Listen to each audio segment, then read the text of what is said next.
Hello, this is Nice Wander. I am the host of the NOWMAN show Special, a conversation with Charles Eisenstein. He's a man that has worn many hats and still continues to do so. He's an author, lecturer, and has been a professor. He's an author of books such as Sacred Economics and The More Beautiful World Our Hearts Know Is Possible. He came to Pasadena, spoke at the Armory Center for the Arts. Here is Charles Eisenstein.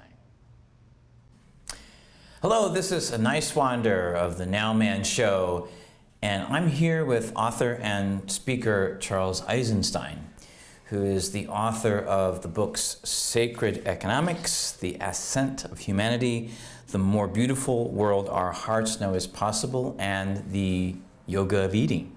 That was a long time ago. Yeah. A long time ago, yeah. Well, it's all part of the repertoire there. He's also an essayist. He has a blog called New and Ancient Story. He's recorded many videos on a variety of subject matter, including a TED Talk. Charles Eisenstein, thank you very much for being on the NOWMAN show. Thanks. Now. I think that, we are here to not only interact with each other and to share and care, but to have fun and not to just spend our days just kind of, working hard labor and without some sort of purpose of feeling fulfilled and like you're contributing, Yeah, life is not supposed to suck. Yeah, right. And that's like almost taken for granted. Like you hate Monday, right? And life is tough. And I mean, we learned that in school to hate Monday. We almost take it for granted. But the cultures we call primitive, they didn't have that experience of life. That's right. And people were happy. I mean, I think it really does come to a very basic human, happiness and enjoying yourself and feeling, in that fulfillment. You can use your talents and your skills, and you can be productive in that way. So you're redefining productivity because the, let's say, capitalistic way is not sustainable. I like what Professor Richard Wolff says about socialism and capitalism, and he feels very strongly that the worker, and I agree with him, the worker self-directed enterprise is the way to go. I mean, where the workers are the owners and they make all the important decisions instead of leaving them to somebody else. And it's done in a truly democratic fashion, and it's working with Mondragon in Spain as we speak, and many other smaller ones, even here in the United States. So he says that that worker self-directed enterprises are essentially the answer to how capitalism has failed to produce economic prosperity, and socialism has failed to create social and economic, not freedom, but innovation. Innovation, there's another word.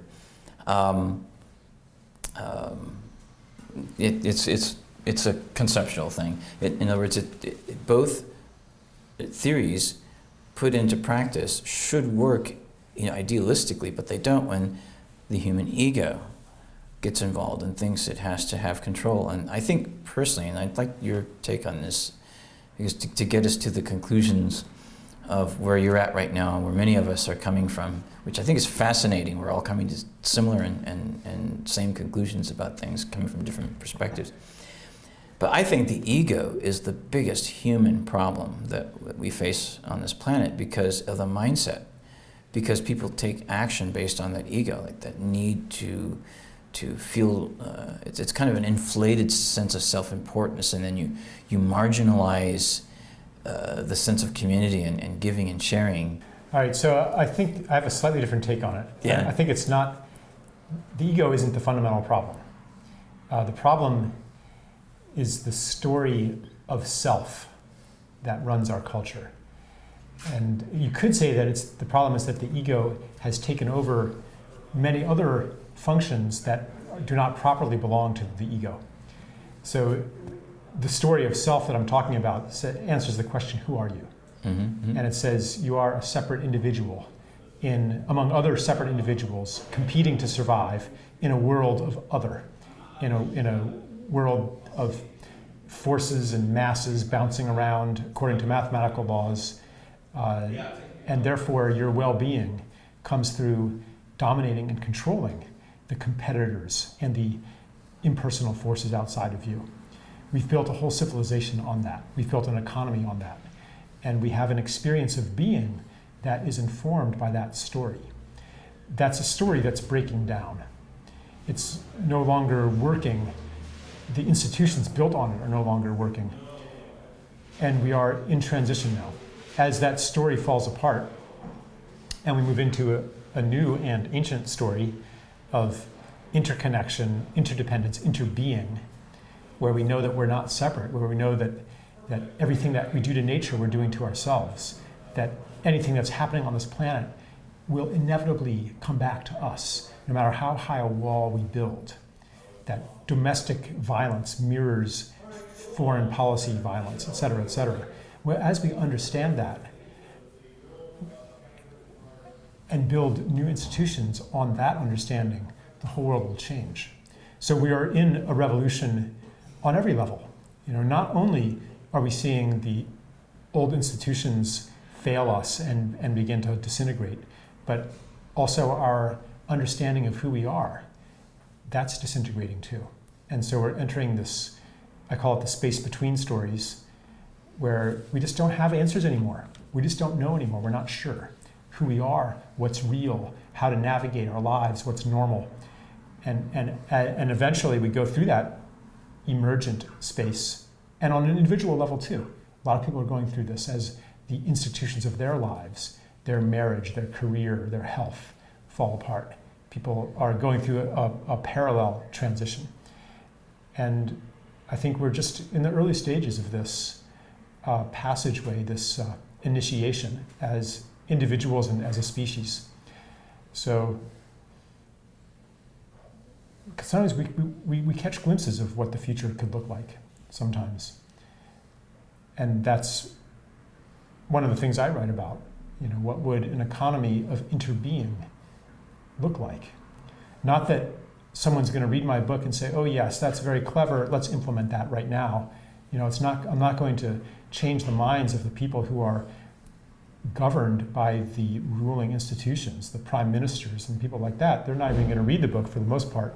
Or if they do, it'll be like their alter ego, in their time off. but as far as what they can do in their positions of power, no way. Yes. But still, like I and many, many other people who are doing the things that we call alternative and holistic and so forth, we're kind of planting seeds that will germinate in the detritus of the breakdown that is underway.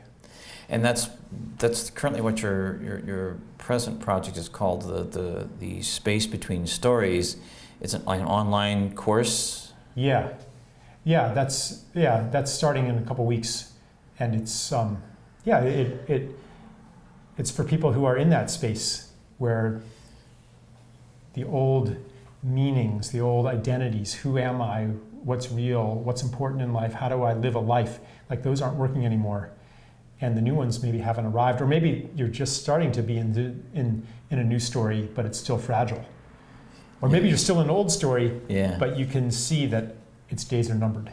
Well, I do a lot of social networking and connect with people online and in person a lot. And as I mentioned earlier, I see a lot of people coming from different backgrounds, and they're getting to these similar or even exactly the same conclusions about this kind of thing. Like I connected with a guy that works in the aerospace recently that does a seminar on in thinking together. And of course he comes mostly from a business perspective, but it's the same kind of thing, to get people to come together and think about their thinking.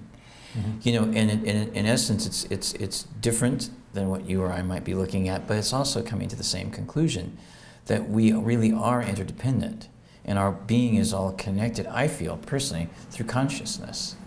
We have a universal consciousness.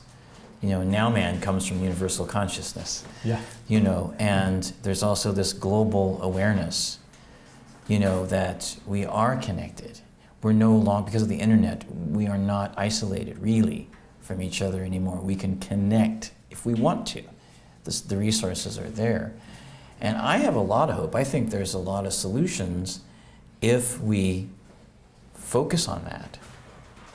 if we are paying attention to what's going on within ourselves.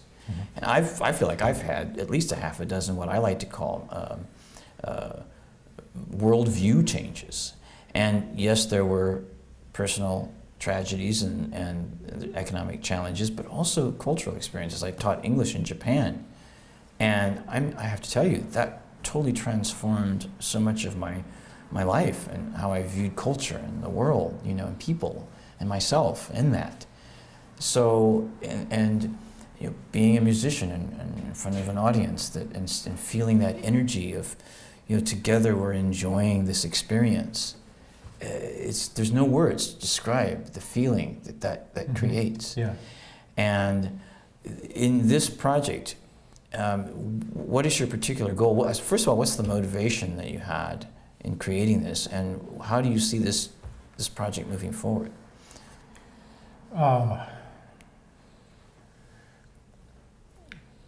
Well, one motivation is just that there seemed to be a big demand for a deeper, more experiential exploration of these ideas.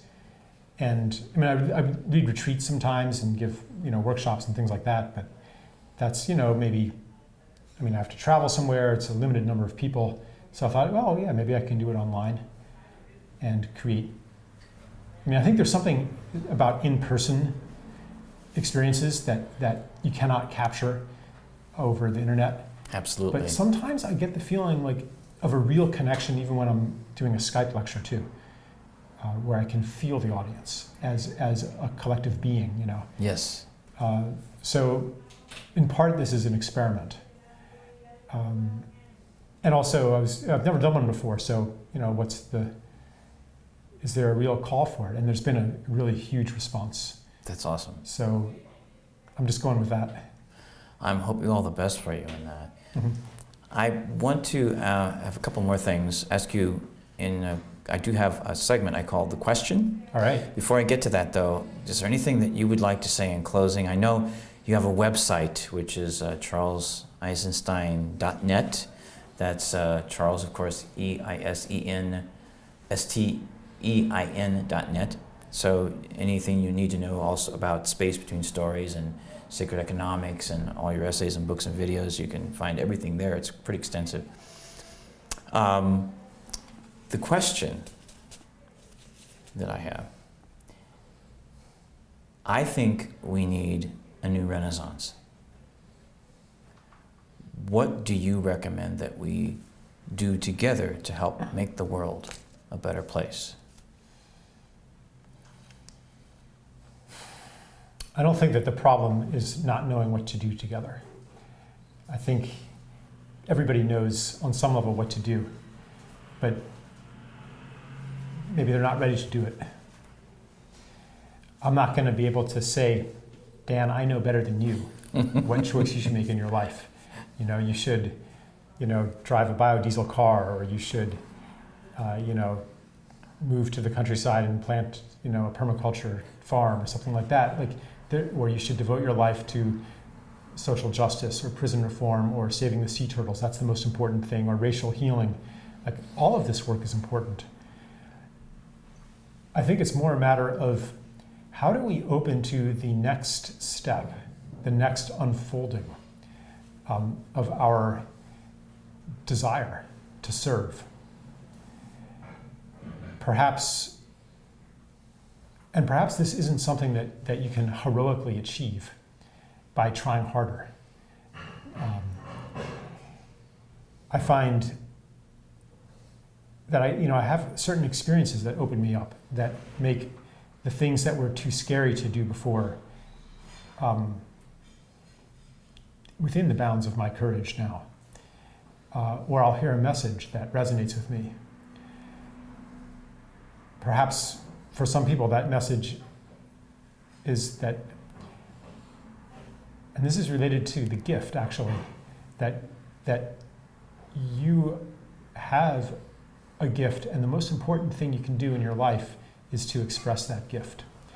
And that even if your rational mind can't say how it's going to transform our planet, your particular expression of your gift, how it's going to transform the planet, there's a piece of you that knows that everything you do is important, that every act has cosmic significance, and that all you need to do is to trust that feeling of significance, to be guided by what's beautiful to you, what feels meaningful, even if it's invisible to the larger world.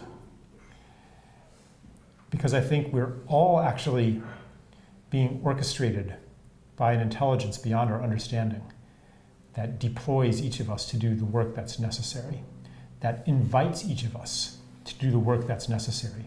And the form that that invitation takes is our feeling of fulfillment and excitement in engaging that work.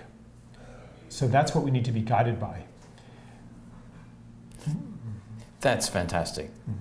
Charles, thank you so much. I really appreciate it. Charles Eisenstein. This is Nice Wander, and you're tuning in to the NOWMAN show. On camera, I'd like to quickly thank Autumn from the Aurora Cycle Network of Time Banks and also Pasadena Transition, Marie, she's your primary plate thrower, right? Or was it? Chief plate spinner. Chief, I like title. That. Yeah. Chief plate spinner, I like that. Yeah. And also Janine from the Armory Center for the Arts. Thank you so much for setting this up. We are really just very pleased to be able to have this event here tonight. And we know that what Charles will do is he'll talk a little bit about what he's thinking about these days. He'll engage us in some kind of interaction or dialogue and help us think more about how we can usher in this more beautiful world. So please welcome Charles Eisenstein.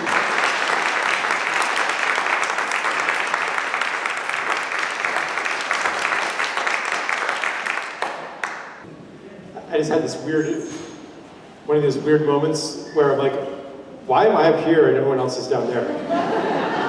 Like, explain that to my inner child, you know? Sometimes people ask me how I'm able to stay optimistic, or how I'm able to stay grounded in what I call the new story. Part of the old story, as I will call it, even though it's not actually as old as the new story, which is also a very ancient story. Part of the old story would be, you know, the expert coming in and laying out a plan, diagnosing the situation, laying out a plan, and then telling you what to do. But I'm not really more qualified to do that than probably 2/3 of the people in this room. So I'm not, you know, doing that role. What is the question, or the disturbance maybe, that's kind of present for you and alive right now for you? Well, we have so many answers, but having the power to get over to where we can live that way is so incredibly difficult. Okay, many answers, but getting from here to there, incredibly difficult. There's a lot of good intention of very good people. It's so darn hard to work with people. So how do we overcome this problem of the people? Yeah. Those darn people.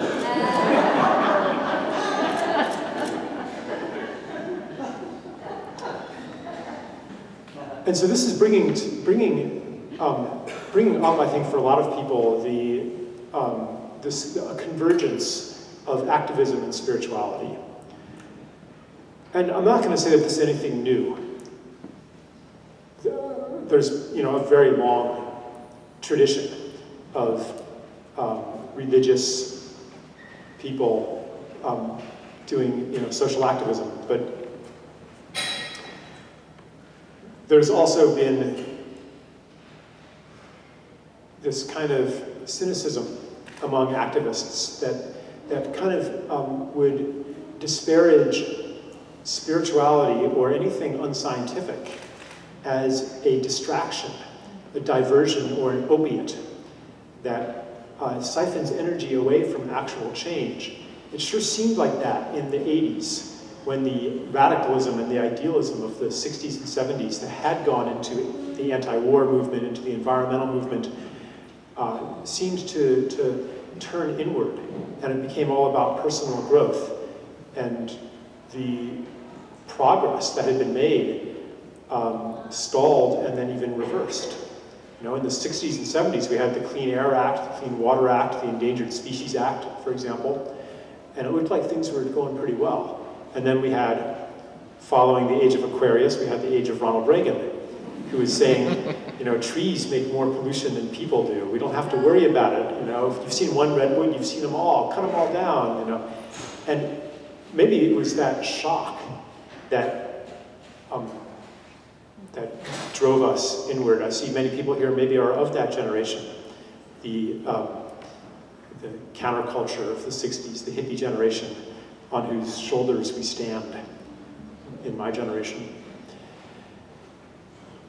But I think that has come full circle now. We recognize that the foundation of our system goes much, much deeper than anything that we had named before. This is what's changing today on our planet. This is the root of our crisis, the root of all of the crises that are coming together at the same time. Why is that? Why are they coming together at the same time? It's because they have a common root. And that root is the unraveling of our mythology. Our mythology. The deep story that answers the questions, who are you? Why are you here? What is normal? How do you live a life? It maps out a life. How do you live a life?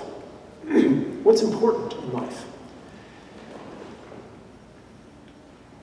And these answers are changing today. The old answers don't make sense anymore. Western institutions would go around the world saying, what you need to develop, and by the way, when we call somebody developing and we call ourselves developed, we are assuming that their destination is to be like us.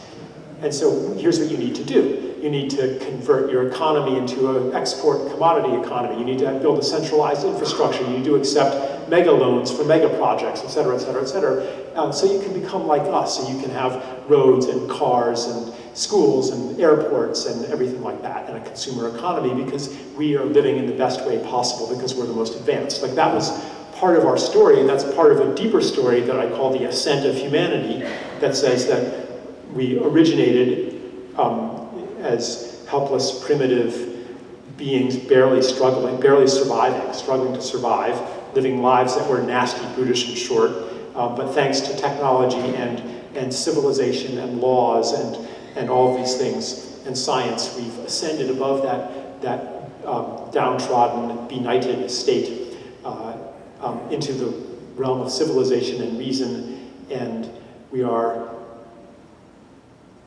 conquering nature, and someday our triumph will be complete and we will reach the stars, and we will no longer need nature anymore. We will synthesize our food, we will upload our consciousness into computers, we will have robot servants, et cetera, et cetera, et cetera. Like, this was one of the deep stories that told us who we were and what our purpose on earth was, to become its lords and masters.